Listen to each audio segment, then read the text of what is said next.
Alright, on est de retour au studio Nelson pour le 24 heures du bruit à mes oreilles. Là, on va plugger un peu. Là, on a eu des commanditaires. On avait 94 Celsius qui nous commanditait. On avait Quartz Tattoo qui nous commanditait. On avait le cidre que j'ai bu depuis tantôt qui est fucking bon qui nous commanditait aussi. On vient de se bouffer de la patate royale si vous voulez une bonne cantine. Patate royale. Puis pour tout ça, je pense que c'est ça. Là. On va faire des belles pubs, hostie, hein? Yes, sir, on est habitué. Mais c'est ça, on continue le 24 heures avec John de la formation 22, un habitué du podcast. À ce point-ci, oui. Oui, c'est quoi, ta quatrième fois? C'est 3 ou 4 ans. 3 ou 4 ans, il me semble, la première pendant la pandémie. Là, on a fait ça Zoom ou quelque chose comme ça la première fois. Ouais.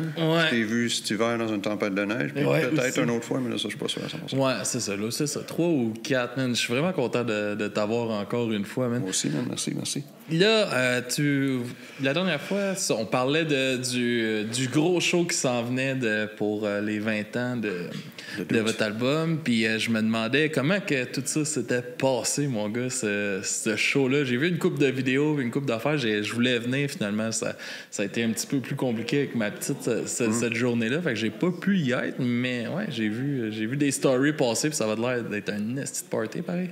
C'était cool, man. On a eu un petit peu de misère à fixer la date, fixer la place, tout ça. Un coup que ça a été fait, on avait peut-être un peu de misère à s'entendre sur quel set qu'on était pour faire, de quelle façon, puis tatati tatata. Fait qu'en fin de compte, on a pratiqué un genre de 3 fois, peut-être 3 semaines avant le show, puis boum, tu sais. Fait que des tunes que ça faisait 20 ans qu'on n'avait pas joué. Mais en fin de compte, il y a un genre de muscle memory, man, qui a fait bon, écoute, on s'est fourré ici et là, j'ai oublié une couple de paroles ici et là. C'est punk, c'est pas punk, non? Ben, c'est ça. En gros, man, ça s'est super bien passé, considérant et tout, puis on a eu plein de fun, man. Fait que, non, c'est ça. Je pense qu'on n'aurait pas pu espérer bien mieux. Là, ah ouais, c'est ça. Puis la place, c'est une belle place en plus. Le théâtre Sainte-Catherine, c'est assez grand pour qu'il y ait quand même du monde. C'est pas trop dur non plus à remplir comme spot. Puis avec les premières parties aussi, ça devait bien fitter puis tout ça. Ben oui, c'est sûr. Moi, grand fan de Bring the Light en partant. Les gars sont bien au courant. Puis la dérape qui sont très entertaining à chaque fois. Ils sont fucking drôles, hein? Ouais, c'est ça. Fait que non, man, c'était une belle soirée, définitivement. Puis c'est drôle parce que la place là-bas, le backstage est à peu près aussi grand que la salle en tant que telle. Fait que c'est comme un peu comme ici, mettons, tu as la place où tu joues, whatever, puis le backstage, c'est essentiellement un appartement, même. Fait que comme la journée a passé dans le temps de le dire, parce qu'on était pas habitués à des conditions qui sont... cool comme ça. Ouais, c'est Lightly ça, payé par Mike Ward, je pense. Là-bas. Ah, ça, je sais pas. Ouais, je pense que c'est dans cette salle de spectacle-là. C'est comme Mike Ward, il promène dans les salles de spectacle, puis... ça sentait cool. Ouais. Il est en train de retaper les salles du Québec, comme il y avait... Il y a la grosse salle... à Québec, qui avait la table de poule, toutes les poches de poule sont en train de péter. Il a tout changé, les poches de poule. Là, au théâtre Sainte-Catherine, il a acheté l'Ightlim parce que l'Ightlim était brisé. Ben, il y a ça que j'ai entendu dire, justement, c'est que c'était une salle de comédie la plupart du temps, là, cette place-là. Puis c'est ça fait du sens. Là. La grandeur est bonne. L'équipement qu'il y a là, ça a l'air assez adéquat, mettons, à ce genre de petit show. Là. Fait que, c'était comment de te replonger vraiment dans cet album-là, puis tout ça, t'as trouvé ça comment? C'était facile à comparer à notre musique plus récente. La musique est plus récente, mais elle est vraiment plus dure à jouer que ces tunes-là. Plus dure à chanter, en tout cas. C'est comme... D'habitude, les tunes du dernier album puis de l'autre avant, une fois qu'on a joué une fois chacune de ces tunes-là, je suis mort. Mais les tunes du temps de 12, man, ça se fait bien, là. C'est ancré, hein? Ouais, pas juste ça. C'est comme, je pense que je suis plus dans mon range, tandis que maintenant, c'est plus... récemment, mettons, c'est plus poussé, c'est plus... ça demande plus, puis... C'est beaucoup plus demandant. Fait que, c'est ça, les tunes de Dude, ça a été vraiment facile, en fait, surprenamment. Parce que dans le temps, j'avais de la misère. Mais, c'est ça, encore là, essentiellement, là, on a peut-être joué ça 2-3 ans après que l'album soit sorti, puis plus jamais depuis. Il y a des tunes qu'on n'avait jamais joué live, carrément. Il y en avait 2 ou 3 qu'on n'avait jamais joué live. Puis, man, en bout de ligne, ça s'est quand même bien passé. Y aurait-tu valu la peine de jouer live dans le temps? Ben, probablement. Ben, à un moment donné, il faut faire des choix. La plupart des shows, on joue une douzaine de tunes. L'album avec 15... Tu choisis un peu dans ce que tu as aussi avant. Puis... Ben ouais, c'est sûr. Puis surtout dans ce temps-là, on jouait encore beaucoup de du EP Winter Socks et tout. Fait que, tu sais, on mixait, c'est ça, tu sais, du vieux avec du nouveau, avec du encore plus nouveau. Fait que ça faisait que peut-être on se ramassait à jouer 6-7 tunes de 12. Mais il y en avait tout le temps 3-4 qu'on n'a jamais retouché. Un coup qu'on est sorti du studio, on n'a jamais retouché à 2, 3, 4 de ces tunes-là. Mais il y en a des tunes que c'est pas ça leur vie non plus. Tu sais, ils ont leur place dans l'album, ça fait ils sont importantes pour l'album, mais que sa vie n'est pas faite pour le stage. C'est bien correct comme ça aussi. Là. Ben non, c'est ça. Puis veux pas, t'essaies que le show soit bien énergique, bien dynamique, qu'il n'y ait pas trop de downer, whatever. Sur un album, man, tu peux en avoir des tunes qui sont plus downer, ça c'est bien correct, mais en show, tu essaies de pas trop en faire. Ouais. Fait que ouais, surtout dans ce credo de punk rock, punk hardcore, là, tu sais, que c'est dans ta face, puis mets-moi un down tempo un peu. Mais quoi, ça sort de où, ça? Là? Ah, c'est ça, là, tu tombes facilement dans le emo, tu sais, ben, c'est ça, même des tunes qui peuvent donner un peu le mood. Tandis que, tu sais, moi, j'étais très contre l'idée de jouer l'album intégral de A à Z. Ça m'intéressait pas partout. J'étais comme, pourquoi tu fais pas juste rester chez vous et écouter l'album dans ce temps-là, tu sais. Mais en tout cas, les gars ils étaient 3 contre 1 sur celle-là, mettons. Fait qu'on l'a fait intégral. Puis en fin de compte, man, ça... Mais tant qu'à le célébrer, tu le célèbres, mon gars. Ben, ils ont bien fait de te pousser. Ben voilà, c'est ça. Faut pas tout le temps avoir raison. Tabarnak. Ah, mais c'est le fun. Fait que t'as-tu remarqué, justement, tu sais, en revisitant ces chansons-là, comment que le projet a vraiment évolué, tu sais, à aujourd'hui, puis comment la technique d'écriture puis le processus de création a changé? Oui. Mais ça a été long Ça a été long pour moi avant d'apprendre comment mieux écrire, mettons. Puis je pense que c'est pour ça que le band existe encore ou a existé si longtemps, parce que dans le sens que, tu sais, ne veux pas, quand tu commences à 17, 18 ans, 19 ans, ben, t'es tout début, puis tu penses que tout ce que tu fais, c'est super bon, mais tu te rends compte vite que ça... Ben écoute, c'est comme n'importe quoi, t'apprends à travers les années, tu sais. Puis pour moi, ça a été long avant que... Je pense, en tout cas, avant que j'apprenne à développer, écrire une tune vraiment mieux. Puis encore là, avec le dernier album que j'ai fait avec Luke de Good Riddance, bien, c'est sûr que ça m'a appris plein d'affaires, ça aussi. Là, puis, il arrivait avec un background aussi qui pouvait t'en montrer. Là. Ben oui. Puis c'est surtout, c'est vraiment dans les détails. T'sais. Il faut que ta toune, man, elle soit bonne de A à Z, puis qu'il n'y ait aucune seconde de cette toune-là qui soit là pour rien. Tandis que dans ce temps-là, on n'évaluait pas ça de cette façon-là. Là. Mais c'était fait plus naïvement, peut-être, justement. Complètement. Aussi. Ben oui, complètement. C'est ça. Puis juste, encore là, juste niveau capacité, de la façon que ça soit chanté ou joué, man, tu développes la façon que tu chantes puis que tu joues. Puis ça vient que ça sonne mieux éventuellement. Puis c'est ça. Pour moi, ça a été super, super long. Fait que je pense que c'est une bonne partie de la raison que je me suis entêté à ce que ça dure si longtemps que ça. Mettons, c'est comme, OK, ben là, je regarde ce que je faisais dans le temps, c'est OK, mais je comprends que c'était pas... C'était correct pour le temps. Ben ouais, c'est ça. Mais je suis capable de faire mieux maintenant. Ça vaut peut-être la peine de continuer un peu pour, justement, pour faire quelque chose de mieux. Ton écriture, justement, dans tes paroles, puis tout ça, tu sais, ça t'a développé ton muscle de comme aller plus profond, pas juste stagner à la première idée, dans le fond. Là. Oui, mais il y a une chose, par exemple. Écrire des paroles, c'était vraiment plus facile quand j'étais plus jeune que maintenant. Ouais, ben, t'es beaucoup plus émotionnel même, quand t'es jeune. Il y a beaucoup plus de... Le emo commence à partir, quoi? Là, non? Ben, man, c'est pas les mêmes choses qui sont importantes dans ta vie, tu sais. En vieillissant, c'est comme... tu peux juste faire un certain nombre de tunes de je m'ennuie de la chick ou je sais pas quoi, là, ce genre de choses-là. C'est encore... Écoute, je les ai encore, ces émotions-là, je veux pas, mais il y a des choses qui deviennent plus importantes. Puis c'est ça. Mais récemment, comme je pense que tu le sais, c'est comme notre dernier album est beaucoup plus...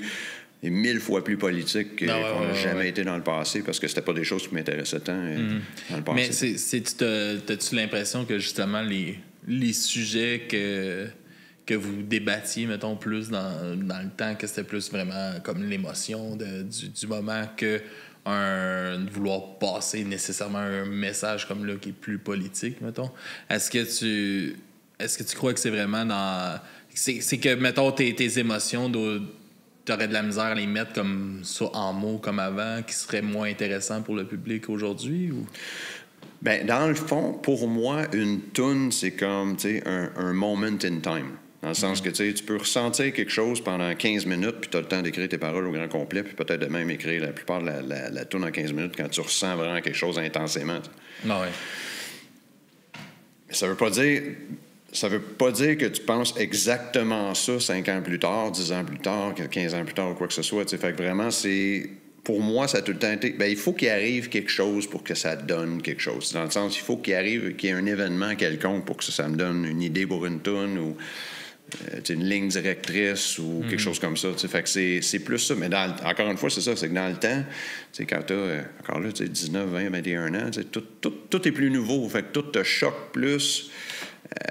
Chaque situation de fin de semaine que, je sais pas, il y a du drama. L'inspiration arrive plus vite, mettons. Ou... Ben, c'est juste que tu es plus dramatique. À cet âge-là, du moins, c'est ça que c'était pour moi. Là. C'est comme, chaque situation est beaucoup plus dramatique. Fait que quelque chose arrive, tu es plus fâché, ou tu es plus triste, ou tu es plus, whatever it is. Tandis que maintenant, ben là, c'est ça. La carapace, c'est un peu plus dur. Je comprends. Là. Deviens un homme, là, assis, là. Ben, je pense que j'ai une couple d'années plus que toi aussi. Quand tu arrives à 40 ans, ça change relativement drastiquement. Ça. Non, j'ai pas de misère à te croire. Tu sais, je le vois aussi, mais tu sais, moi, j'arrive à 32 dans pas long, tu sais. Puis. OK, c'est ça, t'es un bébé, là, toi. Là. Yeah, j'étais encore tout jeune, là. Tu sais, moi, j'ai raté le moment que tu vendais des souliers chez Adré, là. Voilà. T'as raté les shows là, au skatepark. Là, non, ça, j'en ai vu. Ben, c'est peut-être un petit peu plus tard que dans le temps que moi, j'en faisais du skate. Des fois, il y en avait encore. Ben, parce qu'il me jumelait aussi avec le party de Chambly, là. C'était la classique adresse.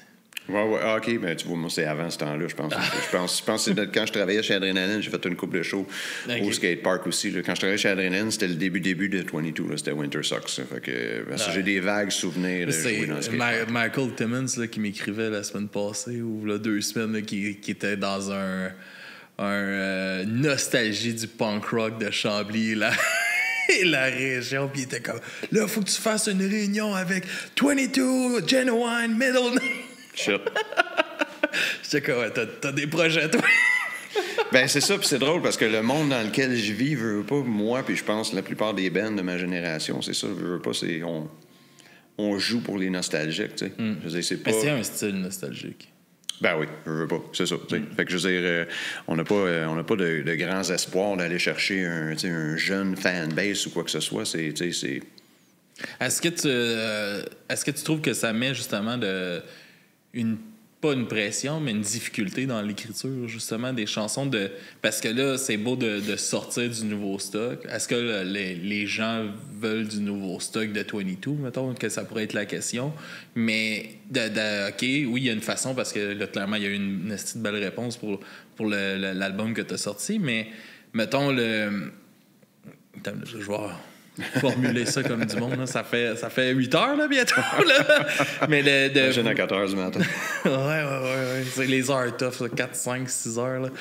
Mais justement, d'aller chercher le côté, parce que dans les chansons, tu sais, mettons Capable, qui ont sorti un album il n'y a pas super longtemps, aussi au mois de mars, eux autres, je trouve que c'est des nouvelles chansons, mais quand tu écoutes leurs chansons, tu as un côté nostalgique dans les chansons, puis que c'est complètement des nouvelles chansons.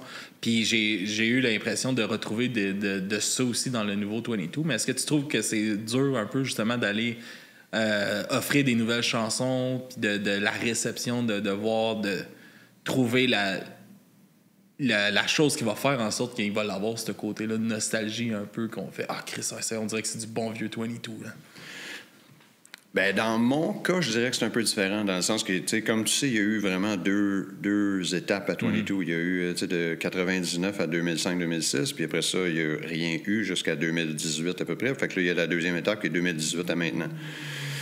Puis, tu sais, en gros, la deuxième étape, on aurait pu facilement changer de nom. Là. Moi, je ne tenais pas nécessairement à ce que ça s'appelle absolument 22. Je ne sais pas si je t'ai déjà dit ça, mais ça s'appelle encore 22 parce que le label voulait que ça s'appelle 22. Mais quand on a fait le EP qui s'appelle Nice Knowing You, moi, j'avais pas nécessairement l'intention de sortir ça sous 22. Je trouvais que c'était assez différent. Ça te lâchait un peu avec ce qu'il y avait avant. Là. Ben, exact, tu vois, c'est ça. Puis, c'est là que j'étais rendu. Puis, comme, encore une fois, moi, c'est pas vraiment que je voulais ramener 22 à ce moment-là. C'est vraiment question de... Le label était pour le sortir si ça s'appelait 22. Okay. Fait que, il y a une grosse différence entre le premier era puis le deuxième era. Puis qu'est-ce qui est drôle aussi, c'est que je pense qu'on n'est pas tant allé rechercher le monde du premier era. Le monde qu'on a présentement, ils veulent entendre le dernier album. Ils veulent pas entendre... Pendant longtemps, on se faisait tout le temps demander Winter Sucks, Winter Sucks, Winter Sucks, Winter Sucks, mais on ne la jouait jamais. Mais quand on est revenu, on se la fait plus demander, ce tune-là. On se fait plus demander vraiment des tunes. Le crowd a changé un peu. Oui, vraiment. Puis le monde veut les tunes du dernier album. Le monde connaît. Puis on le voit très bien. Là, si on joue 15 tunes, on va jouer, mettons, 10 du dernier, puis 5 plus vieilles. Puis les 10 du dernier, bon, la réponse, on le voit. Le monde connaisse les paroles, puis tout ça. Puis... Quand on joue du stock plus vieux, c'est comme... Penses-tu que ça peut-être en sorte que peut-être le stock plus vieux s'est perdu un peu à travers comme le gros mouvement punk rock, tout était... Il y avait vraiment un mouvement punk rock que tout était un peu semblable, puis que le nouveau détonne un peu de ça, puis c'est ça que le monde a aimé? Fort possible. Fort possible. Mais nous autres, on n'a jamais vraiment fait partie de la gang, d'une façon ou d'une autre. On n'a jamais fait partie d'un mouvement ou quoi que ce soit. On a toujours été un peu à part, puis c'est bien correct. Puis, entre autres, parce qu'on a toujours eu un label américain. Puis c'est peut-être pour ça aussi qu'ici, spécialement, ça s'est perdu, je veux pas, parce qu'on n'a jamais eu de backing local. On a toujours eu un label qui était d'Oregon. Fait que, il y a Thousand Island, c'est ça? Thousand Island? Maintenant, on est sur Thousand Island, juste avec le nouvel album, le dernier album. Mais tout ce qui est avant, c'était sur New School d'Oregon, puis des fois, en collaboration avec d'autres labels, mais essentiellement, c'était quand même eux autres. Fait que, c'est sûr qu'on s'est... On était facile à être... j'ai la misère à le dire, là, mais... C'était facile de nous perdre de vue pendant ce bout de temps-là parce qu'on n'existait juste pas ici. T'sais. C'est comme nos CD. Mais en fait, dans le temps, c'était des CD. Là, ça, c'était distribué beaucoup plus aux States que ça l'était au Canada. Puis même quand je regarde Spotify et tout, nos streams, la plupart du monde qui nous écoute ne sont pas du Canada, sont ailleurs. C'est les États-Unis, c'est Europe, c'est Japon. Fait que, c'est ça. Je me souviens pas exactement c'était quoi la question. Mais c'était un peu si le monde avait comme... À travers les changements, si l'ancien son, mettons, de 22 s'était un peu perdu, que le monde avait accroché plus au nouveau, justement, ou c'est peut-être juste une question de promotion, là, comme que tu en parles aussi? Bien, c'est ça. C'est probablement les deux. Mais présentement, à chaque fois qu'on joue... à part le dernier show qu'on a fait pour l'album, notre premier album de 12, mais à chaque fois qu'on joue, c'est vraiment... C'est clair que le monde veut les tunes du dernier album. Puis moi, c'est bien correct de même aussi. On a mis tellement d'efforts. C'est ça. Puis j'ai mis tellement d'efforts dans cet album-là que c'est bien correct que ça soit. J'imagine que t'en as mis, mon gars, man, parce que ça sonne en tabarnak. Oui, je t'en avais parlé un peu déjà. J'étais excité de ce retour-là, puis de... c'est vraiment... ça m'avait tellement marqué quand c'était comme les premiers bands plus hard que j'ai vus, là, de 22. C'était ça, à la mairie de Carignan. C'est une couple de fois que tu me dis ça. J'ai pas vraiment souvenir de cette... Je sais pas pourquoi que ce show-là, il m'a marqué, là, mais ouais, je le sais, c'est mes premiers trash. Là. C'est mon premier trash, c'était à vous autres à ce show-là. Nice. Que je m'en rappelle. Là. Ouais. Je me rappelle de l'excitation, tu sais, quand tu vas y aller dans ton trash, puis t'es comme, all right, là, j'ai 12 ans. Yeah. Puis là, tu te piches 2 secondes, tu ressors, t'es comme, oh! I'm a man now! Ben, tu vois, sérieusement, c'est le genre d'histoire qui me fait triper, ça, tu sais. Puis ça m'en prend pas gros non plus, là. Je veux dire, il s'agit qu'une couple de personnes viennent nous voir après le show et ils me disent comme telle tune, man, je capote parce que ça veut dire telle affaire pour moi. Puis là, je suis comme, OK, ben cool, man, c'est pour ça que je fais ça, là. Ça doit te marquer, ça aussi, des fois, justement, que toi, tes chansons, pour toi, c'est quelque chose. Puis l'interprétation des gens, des fois, ça doit être comme, oh, tabarnak, j'étais pas là pantoute, moi. Ouais, mais c'est bien correct. La pire là-dedans, la pire... tout cas, la pire chose qui est arrivée par rapport à ça, c'est qu'on a une tune qui s'appelle Shattered, puis on a une vidéo pour la tune qui s'appelle Shattered. Puis la tune Shattered, elle a vraiment rien à voir avec une relation avec une fille ou quoi que ce soit, tu sais.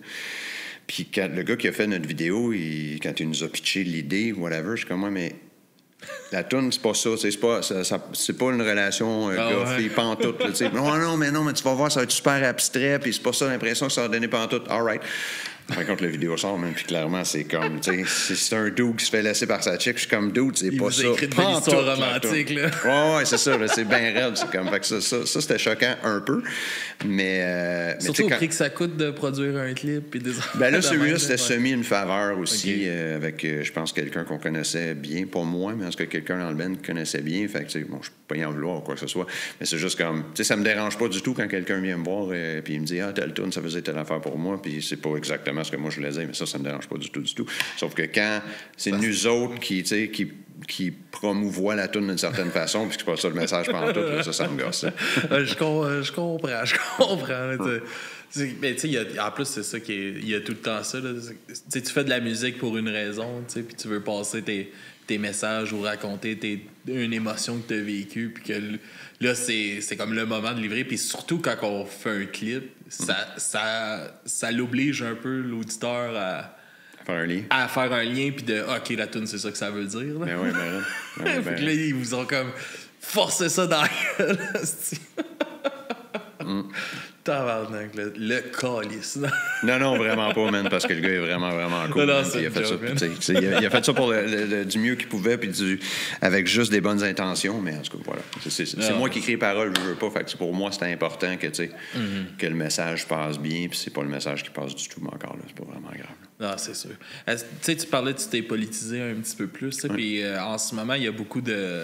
Là, je parle beaucoup avec Silly, qui est un ami qui est en Guadeloupe, qui suit beaucoup ce qui se passe en France en ce moment. Mais tu sais, ça doit c'est-tu quelque chose qui te fait peur, justement, un peu la montée de l'extrême droite, puis ces choses-là, tu sais, ça s'en vient de plus en plus un peu partout. Là, en Europe, c'est quand même fucking gros. Je t'avoue que là, ça, je le suis pas particulièrement attentionnément. Par contre, moi, tu vois, contrairement au reste du mouvement punk rock, j'aime pas... Ben, en fait, j'aime pas l'extrême, que ce soit de la droite ou de la gauche, tu sais. Puis, man, dans le punk, justement, récemment, tu sais, depuis Donald Trump, on dirait, c'est tellement viré vraiment loin vers la gauche que je suis pas down avec ça, pantoute non plus, tu sais. Fait que... Puis, on dirait que avec ces nouveaux mouvements-là, du moment que t'es pas loin à gauche, t'es automatiquement extrême droite. Là, je suis pas sûr de ça, pantoute, moi non plus. Tu sais, qu'est-ce qui est considéré extrême droite de nos jours, man? C'est vraiment pas ce qui était considéré extrême droite il y a 8-10 ans. Fait que je sais pas exactement c'est quoi ça veut dire présentement quand ils parlent de ça, que ce soit en France, en Europe, whatever, mais en tout cas, j'aime pas l'extrême plus d'un côté ou de l'autre. Puis moi, quand je parle que c'est devenu beaucoup plus politique, pour moi, c'est plus de ce côté-là que je veux dire. Parce que même dans tout ce qui est presque tout ce qui est punk rock, justement, c'est comme, on dirait qu'il faut absolument que tout le monde soit exactement sur le même bateau. Puis on s'en va exactement à gauche, puis le plus loin à gauche que... Ah, man, je suis pas down avec ça non plus, là. Ah non, je comprends. C'est touché, puis c'est drôle de voir autant de... dans un mouvement qui s'acclame tellement ouvert, autant de fermeture aussi, des fois, ou sur certaines affaires. Là. C'est fou, mais justement, tu sais, puis pour moi... Punk, mettons, ça veut dire que, tu sais, essentiellement, tu fais ce que tu veux si tu penses que c'est la bonne chose. Que ça soit, tu sais, dans la même direction des autres ou complètement à l'inverse. Puis, tu sais, mettons, le mouvement, si on veut, punk rock, a longtemps été, on s'en va à contre-courant du reste de la société. Et là, maintenant, c'est comme... Ou la chose aussi, c'est que le mouvement au complet s'en va exactement tout le monde dans la même direction. Puis du moment que tu n'es pas exactement d'accord avec ça, c'est comme tu fais plus partie de la gang. Je trouve pas ça plus cool non plus. Là. Pour moi, c'est...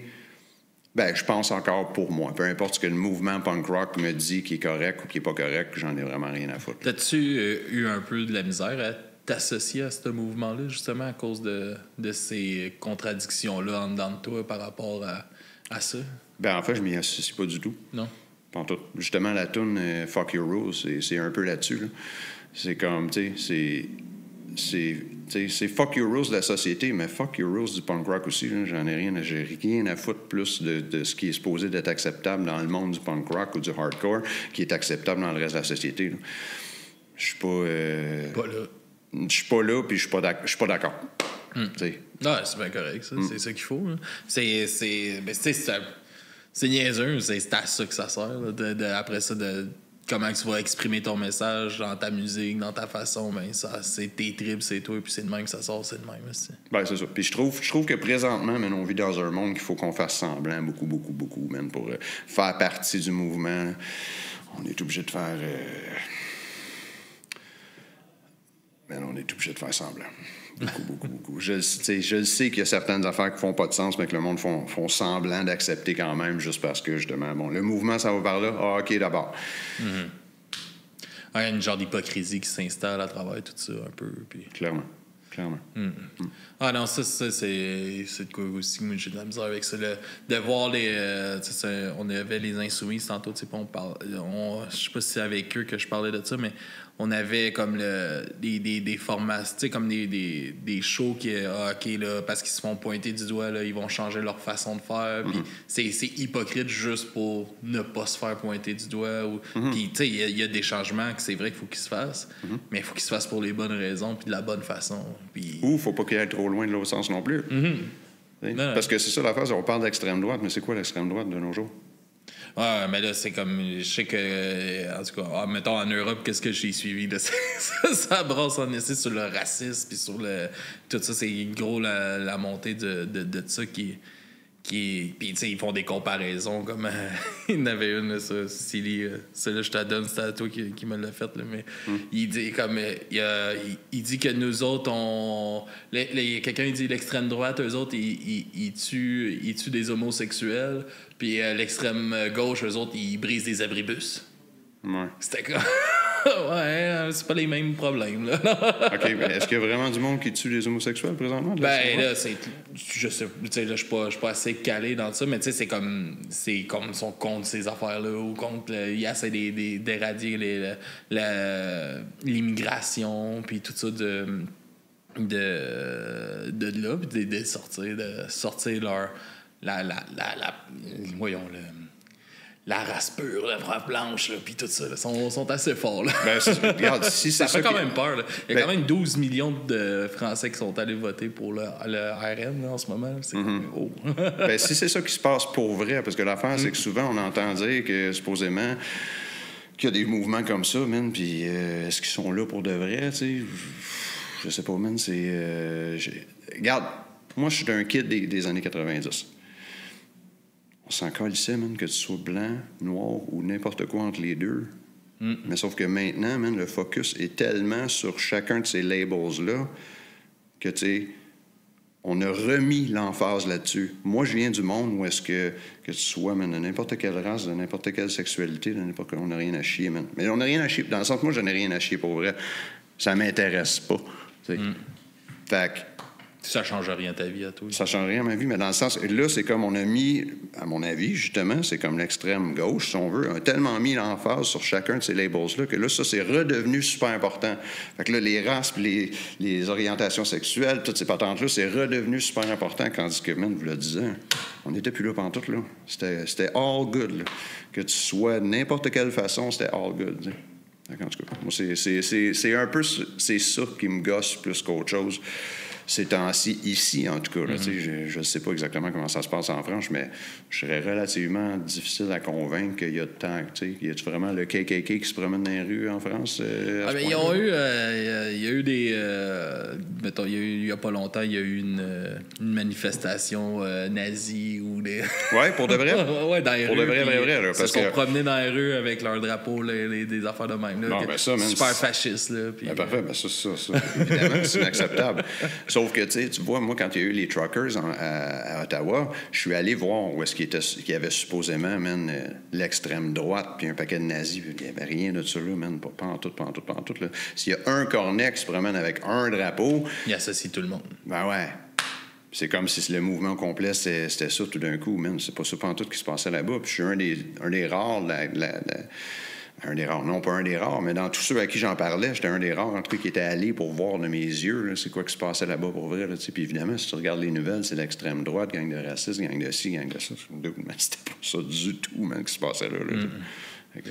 Non, c'est toujours de la propagande d'un bord puis de l'autre, ça, il y en a partout. Exactement. Puis ça, on s'en sortira pas de ça, cette affaire-là, je pense. Ben, certainement pas de nos jours, man, avec les réseaux sociaux, etc. Là, c'est sûr que c'est clickbait à l'os en plus. Okay, et puis surtout dans ce moment-là, tu sais.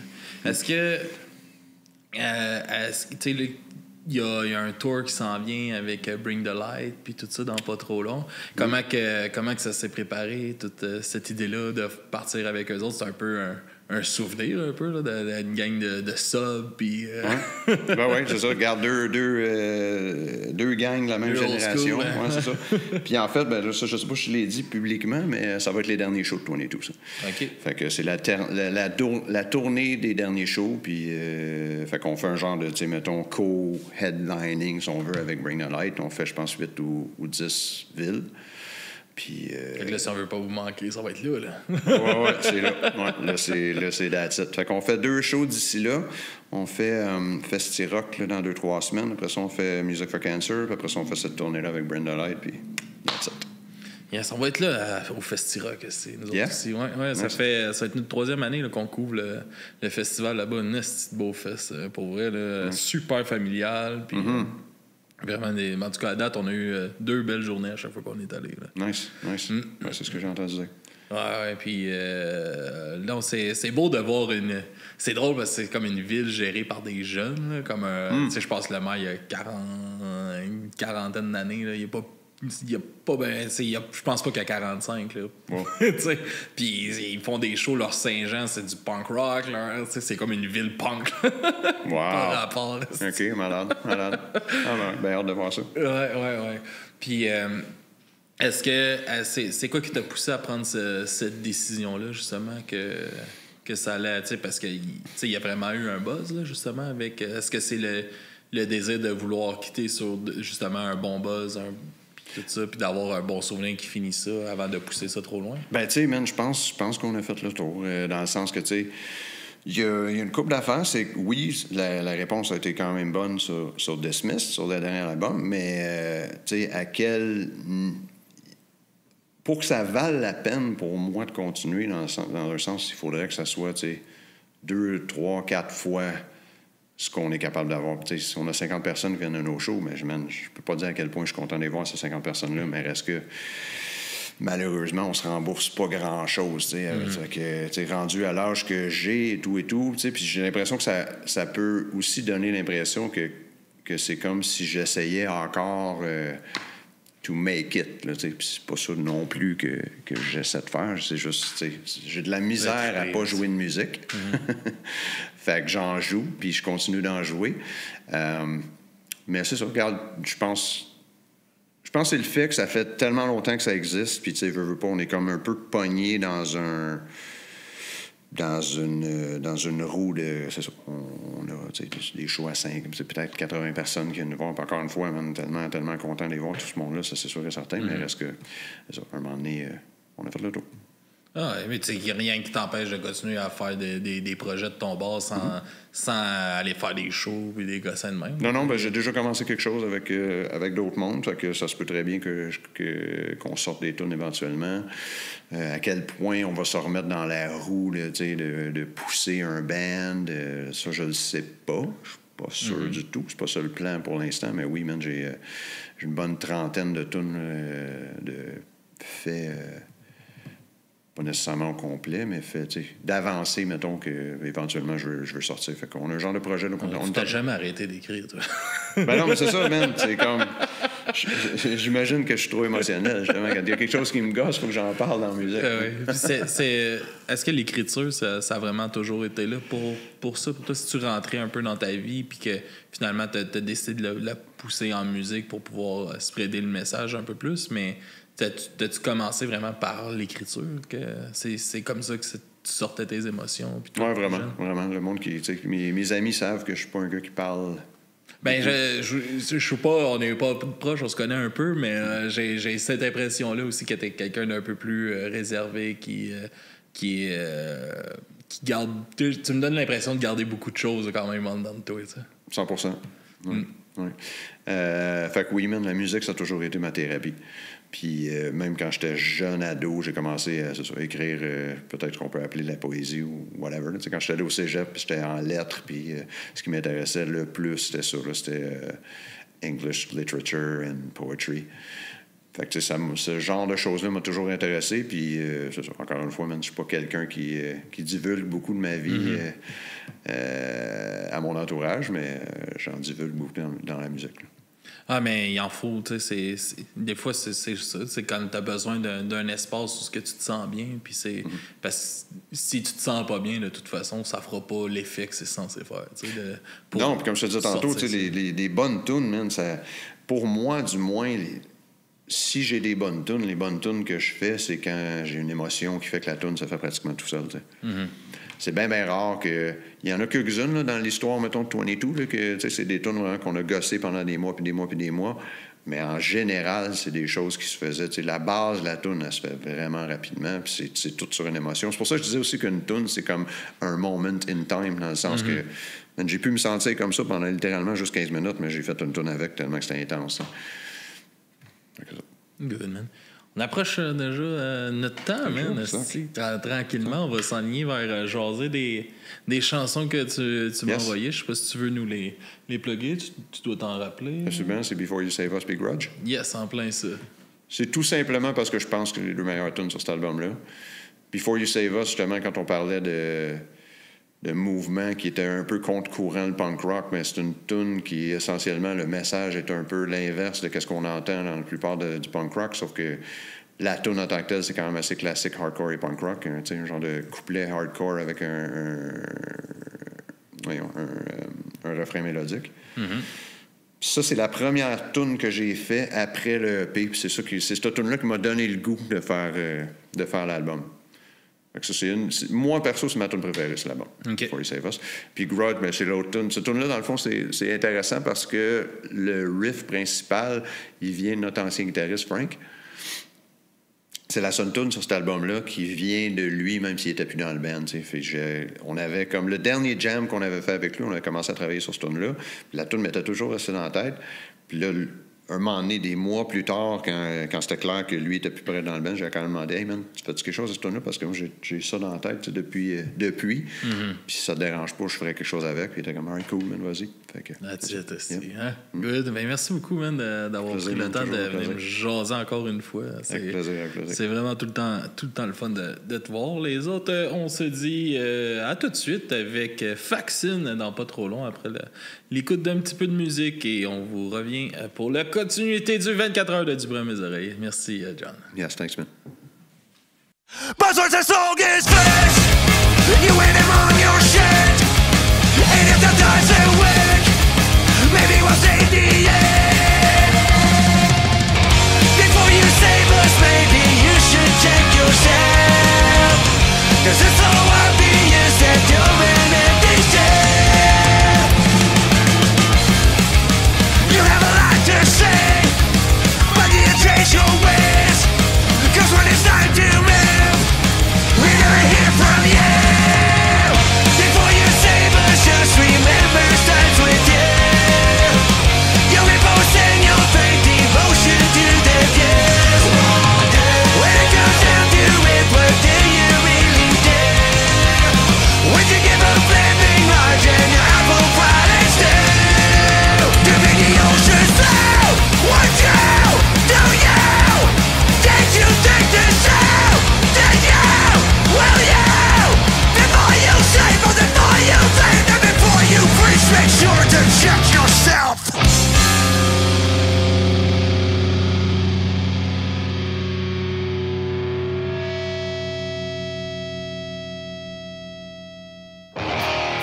I'm still thinking about it.